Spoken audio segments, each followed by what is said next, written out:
শ্রাবণ মাসের লাস্ট সোমবারে মহাদেবের মাথায় জল ঢাললাম, সন্ধ্যাবেলা সিঙ্গারা মুড়ি আর চা খেলাম। Hello everyone, welcome to my channel. আজকে তো সকালবেলা থেকে উঠে দেখি বৃষ্টি হচ্ছে, আর সাথে হচ্ছে এরকম হাওয়া। তারপরে একটু বৃষ্টি কমার পরে চলে গেছিলাম গাছ থেকে ফুল তুলতে। আজ তো শ্রাবণ মাসের লাস্ট সোমবার, তাই মহাদেবের মাথায় জল ঢালবো, ওর জন্য তো আজকে পড়তেও যাইনি। আগের সোমবারগুলোতে তো খুব তাড়াহুড়োর মধ্যে দিয়েই জল ঢেলেছিলাম, কারণ হয় পড়া থাকতো, না হলে পরীক্ষা, না হলে কলেজ, কিছু না কিছু থাকতোই। তাই এই সোমবারটায় আর পড়তে যাইনি, ভেবেছি ভালোভাবে একটু টাইম নিয়ে পুজোটা করব। কিন্তু আজকে কলেজ আছে, কলেজে যাব, কারণ কলেজ আজকে একটু লেটেই শুরু হবে। তো এই যে আমার এখানে পুজো দেওয়া কমপ্লিট হয়ে গেছে, এরপরে তো বেরিয়ে পড়েছি কলেজে যাওয়ার জন্য। এখানে অটোয় উঠে পড়েছি, তারপর তো চলে এলাম স্টেশনে। আর এই যে আমাদের ট্রেনও চলে এসেছি, ট্রেনে করে এখন চলে এসেছি কলেজে।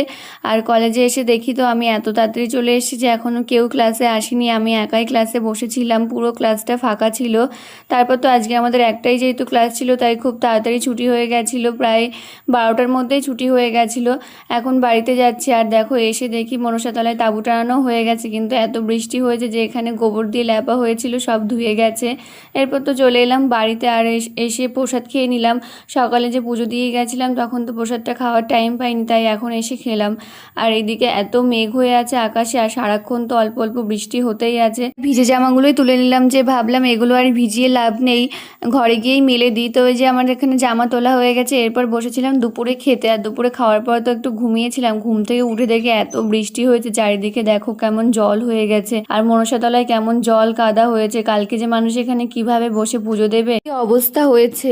খুশি, এই যে হাই,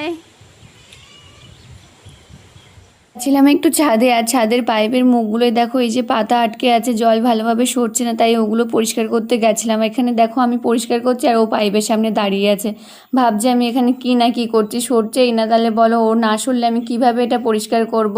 ও ভাবছে এখানে হয়তো ওকে আমি খাবার দিচ্ছি। এরপর দেখো সিঁড়ি দিয়ে নামার সময় না ও আমাকে আগে নামতে দিচ্ছে, না ও আগে নামছে। ও আগে আগে গিয়ে আমার পায়ের সামনে গিয়ে দাঁড়িয়ে পড়ছে, শুচ্ছে, গড়াচ্ছে, তারপরে নামছে। একটু ভদ্রভাবেও নামছে না। তারপর তো সন্ধ্যাবেলা খেলাম সিঙ্গারা দিয়ে মুড়ি মাখা।